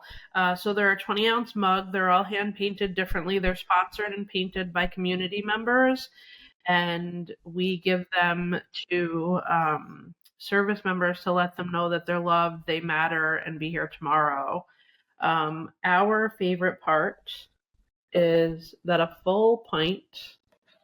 I don't know if you can see because I can't see myself, but a full pint of ice cream fits right in it. Nice. Yeah. So some days you just need to go ham on a pint of ice cream. Yeah. I have been saying this for 6 years that our favorite part is the pint of ice cream, and I have to be honest, I sat down and tried it once. And I think I had like 3 or 4 spoonfuls, and I was like, I can't do that anymore. But it's still fun that the whole pint is in it. Yep. And I'll tell you, and you've probably gotten feedback about this, but when I was in Desert Storm, this was back in the day when you could send mail to any service member. Yeah. And I have every single letter and every single thing anybody ever sent me. That's incredible. And so I can imagine these people getting these mugs from people that they don't know, right? Yeah. And having a message, knowing that they cared enough. That's something that they're going to keep no matter how long. That's not showing up with the Goodwill. That's going to either be in their cupboard or on the shelf, in their home office. That's an awesome thing. Yeah, that's awesome. Thank you for sharing that. Yeah, so I love that. So that's the other thing that we did. Now that we've done over 5,000 of those hug mugs all over the country, from here to California to Florida, all the way down the East Coast. We've done several of these events. And we call them paint and saves. So what we spoke about earlier, that McCoy was 18 years old and told to drink his struggles away. We struggled with that. Yeah. So we did not want to call these paint and sips. That's a good tab. Did you say that's a good tab? Mm-hmm. As you scroll through our website, he's like, know. "Oh, I did that work. That's good work." I hear him. That's why I stopped at it. So we call them paint and saves. Yeah. And they're a fundraising mechanism for us to bring the funds in to help cover the cost of those therapy sessions that we're covering on every week. Yeah. Right now we have 14 people in care right now, and five or six of those are right here in New York. So, Wow. Yeah. Now, what was that I saw that said vet bod? Oh yeah. So we're having a car wash fundraiser alongside with 22 Until None, another organization that helps veterans, first responders get connected with resources. So we're doing a vet bod car wash. It's going to be a lot of vets, maybe in silkies, and it's going to be washing cars, using funds. It's going to be a good time. Sounds like it is. There's a T-shirt out there. I don't know if you're aware of it, and it says vet bod, and then it says like dad bod, but with more joint pain. Yeah. Awesome. I could picture these old vets out there washing cars. I don't know if it's scary or if it's encouraging. A little bit of both, I think. Are you local to us? No, I'm down here in Stafford, Virginia. Okay. Well, if you're local, come on by. I know. I was going to tell you to get some silkies in that T-shirt on and. No, it's good. You want to attract customers, not scare them away. Yeah. And then so we have that, and then we have a memorial ride coming up. Actually, before that, on the 17th of August, for Matthew King. His road name is Trax. He's a member or president of Punisher's LEMC. Albany? I'm sorry, Mountain Crew. That's it. Mountain Crew. I keep getting that mistake. He died by suicide in December. Yes. And this ride is actually on his birthday. Yep. So there's four Punisher groups that are helping coordinate this event in memory of Matt. And so we're hoping that we get a really big turnout and have people come out and support it. Yeah, his parents will be there. It'll be certainly going to be an emotional day, but his parents certainly could use the support, showing of support for sure. Yeah. Oh, awesome. Yep. And we've been light on our events this year just because it's the weight catches up to you, so sometimes you got to dial back to adjust. Yeah. But we have some other events coming up later on this year that we'll be posting up on our events page. As you're showing that Get Involved is a nice page. There's one way that we could get a lot of support potentially is by voting on My Giving Circle there. If you find us and vote for us, it's free to vote. If we hit, I think we need 22,000 votes to get into first place. I don't know if that's even possible, but you can vote once a week. That's a free way to support us. And then there's ways you can start fundraisers on our page right there as well, or go right to the donate page and support our mission and help the service members that are in our program getting care. Wow. This is and with and Mike and Jolee, with your donate page, if people just donate monetary, do y'all also provide tax-free for those that are looking? Okay. Yeah, they get the receipt. They get the receipt from when they purchase. Sorry, there's a little laggy there, but they'll get a donation receipt. It's 100% tax deductible. Yeah. Wow. Yeah. So it's been a journey. We're still plugging away. Still, people are still knocking at the door to get the help they need, and we'll continue to do that. Now, one other thing that we do is, we try to speak at speaking engagements, podcasts, things like that. We worked on a Breaking the Stigma workshop that we can also provide as well as a service to kind of get informed companies and their staff on what are some of the challenges that not just military members are facing, but hey, how do we deal with our mental health and how do we put it first, right? And take it seriously and get the help that we need and look at self-care and break down the stigmas that are keeping us from saying, hey, I'm hurting today. I'm not okay today. Let's talk. So it's just been amazing work, and working with my best friend is kind of the best thing that we could do, and we kind of rely on each other. I feel like that's a song. What? You don't want him to sing. No, we don't. You do not want to hear me sing. I will tell you this from my own humble opinion and my little point of view is the love between y'all two has to be so strong, because what y'all have endured would have broken up so many marriages. Yeah. You know what I mean?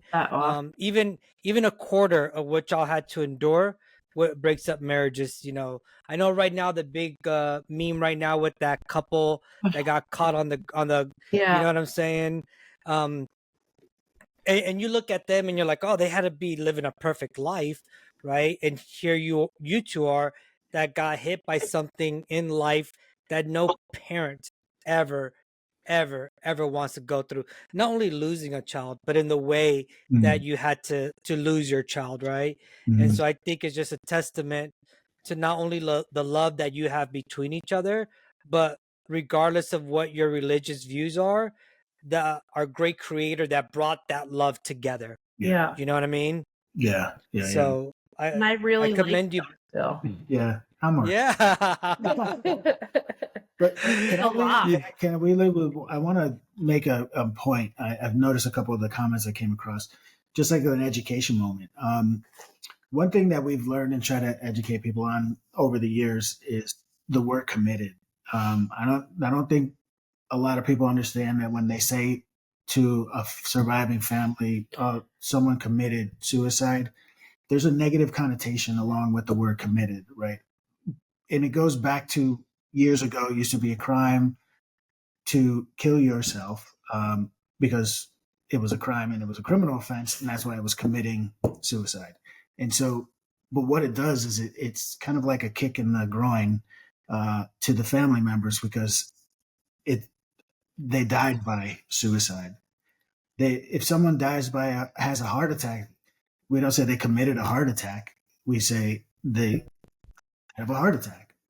And so just a point, a note that, if you're talking with a surviving family member or someone, try to avoid the word committed and use died by instead, in general, just as Understood. PSA there. And I want to add that our daughter had to teach us that. Because at first I was like, no, it's fine. Like even after we lost Macoy, I was like, no, it's fine. And then she was like, no, Mom, it's not. Yeah. And then I started hearing other people say committed suicide, and I was like, oh. That's how the world lies for us, Yeah. I always say I lost a daughter to suicide. Yeah. Yeah. We say died by. Yep. Yeah. Just a little PSA, that's all. Now, something that I wanted to mention for the people that are in the military that are listening and watching, and all the veterans too have experienced this, right? Everybody will talk about they had a problem child, somebody they had trouble with. And I like to remind people that they know this in the business world, and the military has taken forever to catch up to it. But you don't hire people that are not qualified. Yeah. Macoy was qualified, right? So now when you have a problem with somebody that's in your command, whether it's junior or senior, there's nothing wrong with that person. They were qualified. I mean, as long as they didn't lie to get in the military, right? So now any issues that you're having, those are leadership problems. Those are your problems as leaders to figure out and attend to and fix. we don't get to sidestep them by saying, oh, this person is a problem, and then write them off. No, that person's qualified and they're having a human problem. And you as a leader are now supposed to do your job and find out how to help them. And far too often, people let themselves out the hook with, I'm sure that they don't do it, knowingly, but by looking at a person as, oh, this person's a problem that I have to get rid of. And that's not it. That's a qualified service member that it's your responsibility to lead and to help and bring along. The America's mothers and fathers entrust their children to you as a leader for you to do the right thing. And I hope that will help people change the way they think about it, to look at each person that comes to them as a human being, Yeah. Right. As Not a piece of paper. Yeah. Yeah. For what it's worth, people sign on the dotted line of first responders or the military because, among other reasons, the idea of the ideals put forth by those organizations is appealing. It's and when we all sign on the dotted line, we are signing not 100% of the time, but much of the time, because of what we think the organization is. Mm. And then, unfortunately, we find out sometimes what the organization actually is. Yeah. And that can be the deepest form of violation. That's the first thing I'll tell you. The second thing I'll tell you is sometimes we've never seen this before. And that is another factor in this type of violation. We've never seen it before, and that's what makes it so visceral to have to deal with. We often talk around here about the first cut is always the deepest. And maybe Macoy had never seen this level of violation before. Maybe you guys haven't as well. Also, this terrible type of violation is as old as time. And I say that because if you've ever read the Iliad, what a lot of people don't know, the subtitle of the Iliad is The Rage of Achilles. And what that refers to is Achilles, the great mythical military leader who was victorious in countless battles for king and country, etc., came back after all of those battles and found out that his trusted leaders had betrayed him. And that was the wellspring of that rage. Maybe that idea sounds a little familiar to you guys. Maybe it doesn't. I'm just giving you ideas here. But the last thing I'll tell you is, and this may offer you no solace whatsoever, but I'm going to tell you anyway. If this captain, now an admiral, is the kind of so-called person that I think he is, as well as those who blindly followed orders and aided and abetted, they may be alive and seemingly well, but I have seen a few examples of people like this who are slowly through time being eaten from the inside out.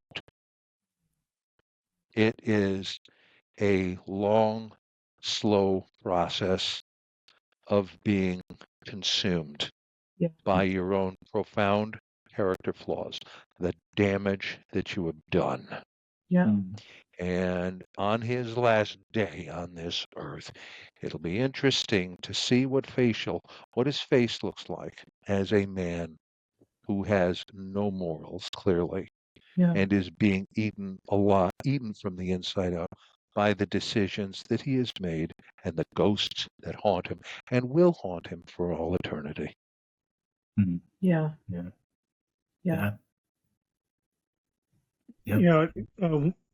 I'm thinking about about McCoy's TBI too.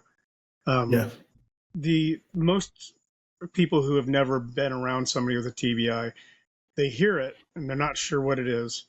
And so usually what the focus becomes on next is what happened. They want to know about either the head injury or they want to hear about the explosion that happened, and then they feel for the person. But what most people don't realize is when you have two or more people who have had TBIs, when they talk to each other, they don't talk about the event. They talk about how that TBI has changed them. They talk about how their thinking has changed and the way they react to things changed. And that's something that, you know, if people don't learn more about, they're not going to understand it. And so, you know, on top of McCoy carrying this weight of what he had to do for his first duty station, you know, and in reverence of other service members, then he has a head injury on top of that. And, you know, some people, it changes their personality completely, you know, and there needs to be a lot more compassion in dealing with people that have got TBIs, especially if they're still on active duty, right? If you've got somebody, you know, that's if you're on active duty and you've got a service member who's had a TBI, you're going to have to treat them, I don't want to say softer, but you're going to have to treat them a little bit differently than you would as somebody that doesn't, or you need to at least understand why they think or do the things they do or the way they do it, you know, and that'll go a long way to actually, you know, humanizing people, and instead of treating them as a problem to be dealt with, instead of, hey, this is a person who needs some help with some things. You know, it doesn't mean that they can't do their jobs, but they're just, you know, they're coming from a different perspective slightly than most people. And it's almost like the whatever documentation he had about his TBI was just ignored completely on the West Coast. Completely. Yeah, I was gonna touch on that, Michael. Now that Nate was talking about the TBI, it reminded me about how sorry, my dogs are going crazy. There's someone delivering something to the house. How y'all spoke about his TBI and his PTSD wasn't taken seriously or into account because they're like, well, you never saw combat, and that is I just I don't. That's something I've been trying to speak out about a lot as well too, is because one thing that we say in the veteran community and even in the active duty world, the first person that's going to eat someone alive first is another vet. A vet will destroy another vet quickly. An active duty member will try to discredit or destroy another active duty quicker than anyone else. And so I can't. What I imagine, as I was going to say, I can't imagine. Actually, I can. What I probably imagine is these were people that had already deployed, right? That probably already had sailors that maybe little hole in the lip. Yeah. I don't know if you've seen me, but I've been like wiping things up over here, and I think it's leaking like crazy. But right, it's really wet.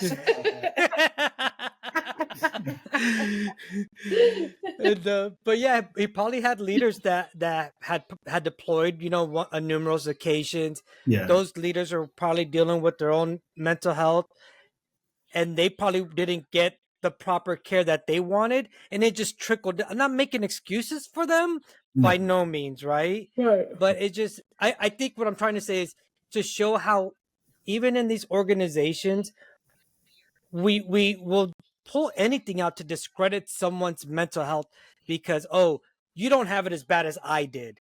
You know, you didn't have it as bad as I did when I came in the 90s and had to go through September 11th and be deployed on boots on ground. How dare you now want to complain about this? But like we said earlier, having to do 5, 6, 7 funeral proceedings, you know, a day, and not just on our older veterans that passed away of old age, you know, but these are almost your peers. And it has to hit you so close to home to know that, shit, when I go on a ship, that's not even safe. Because we had 7 on the Fitzgerald, and then the McCain happened like 3 months later. Right? So I can't even imagine it. And I think that's one thing is people need to stop comparing traumas, injuries, and just look at each individual person as how we're going to treat them. Hey, this sailor, this Marine has a TBI. Doesn't matter how they got the TBI. If it was diagnosed a TBI, it's a TBI. Right. You know, this person has PTSD. Doesn't matter whether it was combat related, sexual assault related, which are the two big ones, right? But Right. it could have been in a motor vehicle accident, Right. right? Yep. They could be walking into a toxic leadership every day. And I say this because I was one of those sailors that literally would sit in my car up until the very last second saying, I don't want to walk into this building. I do not want to fucking deal with the leaders in this building. Yeah. And the only reason I did on those days is because I was the E6. So I had junior sailors. So I knew if I was feeling that way, I definitely knew that they were feeling that way. Yes. Mm-hmm. So Yeah. it has been such a blessing and such an honor for us to have you here with us tonight. You have opened so much to us. You, for me personally, gave me the face of a young man that I read about, that my heart broke when I read about it. Nowhere near as much as y'all's. I do not want to compare that. But to bring him to life for us tonight and help me to get to know who Macoy was, I wish I would have had the honor to have served alongside your son. And I am so sorry that the organization that I gave 22 years to wasn't there to protect your son. And I know that cannot bring him back, Jolee and Mike, but I want you to, as well, to know this. You have a lifelong friend in this fight. Before we get off and everything, I'll make sure I get y'all's contact information so we can stay in touch. If there's ever anything any of us three can ever do in order to support y'all in this fight, one thing I'll talk for my other two brothers. We are here on the long road with you with this. Thank you. Thank you. Thank you. Thank you for honoring us tonight. Thank you for having us. Thank you for allowing us to share. Guys, do we have anything else before we give the last 5 minutes to Mike and Jolee? I just want to say to him, I pray that the Lord keeps blessing this ministry you guys are doing. You're doing God's work. And I just pray that He just keeps finding ways to provide for you to continue helping people. What you guys are doing is a blessing. Thank you. Thank you. Thank you. We appreciate that. The only thing I can offer, you guys know what I do. Really, I'm kind of a one-trick pony. I'm the PTSD guy. I am a storyteller. I get to a microphone and I yell, and I yell loud and long. I tell stories. I don't use any psychobabble. If anybody's watching this, I don't use psychobabble when I do this. I don't use the verbal flatulence of clinical terms and whatnot. I'm a storyteller, but I include all the symptomology of PTSD, and I bring it to life. That is just about, it's what I do best, or so they tell me. So if you can fit me in to forward your cause, you guys got my phone number. Yes. Thank you. Thank you. Thank you. Thank you. Oh, I don't want to see Doc Barry and Silkies though.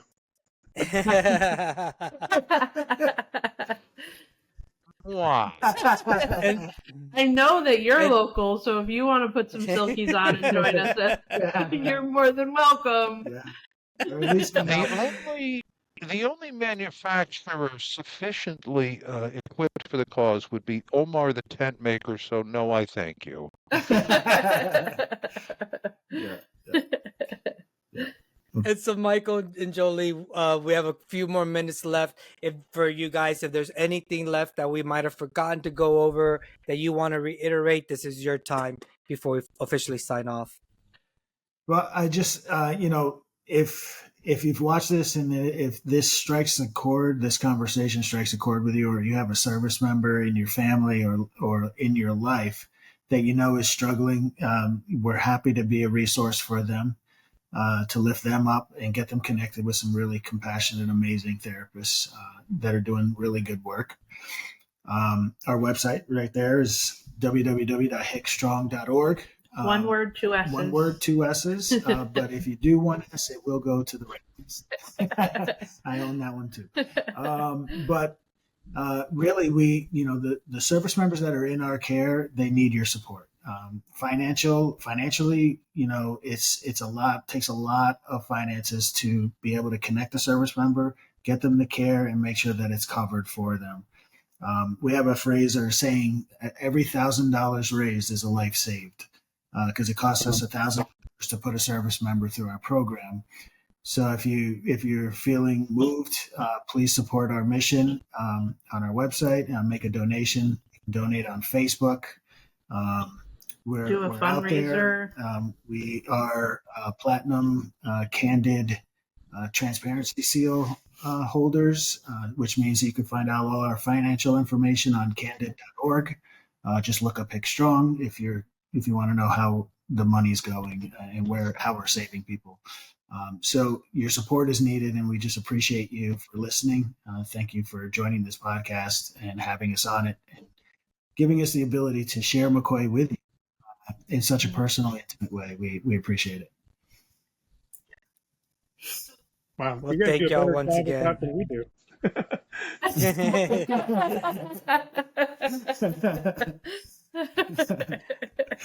All right. A little bit of practice. Well, with that, everyone, it's been a great conversation. We could probably go on for another 2 hours, Yeah. Which also opens up an invite for if y'all ever want to come back. Yeah. And we don't have to do Yes. 2 hours. Y'all just want to come back and Yeah. just plug in some of more events or whatever's going on. We can do that too. But once again, Jolee, Michael, thank you. Thank you so much for showing us who Macoy was and bringing him to life for us this evening. Thank you. With that being said, everyone, to piggyback off of, I didn't want to say that, but to piggyback off what Mike said, if you find yourself just needing someone to talk to, please do not hesitate to reach out to somebody and talk to somebody. Mm-hmm. Somebody is there for you. Somebody loves you, and somebody will always provide the time to listen to you. Yeah. Doc Barry, what's going on? As Yeah, you've heard me thanks for the say, well, audience. you guys, So thanks for the audience you members. open your being mouth. here. Yes, yeah. Folks, listen up. You open your mouth and the pain comes out. I can't make it any simpler than that. You open your mouth and the pain comes out. That I promise you. That's it. All right. And with that, we want to say good night to everyone. Very much thank you, like Nate said, to our viewers this evening that were so engaged tonight. We appreciate everything, and we definitely appreciate all the warm responses that y'all gave to Mike and Jolee as they went down this journey tonight. So with that being said, good night, everyone. Many blessings, and we'll see y'all next round. Good night. Good night, everyone. Hey.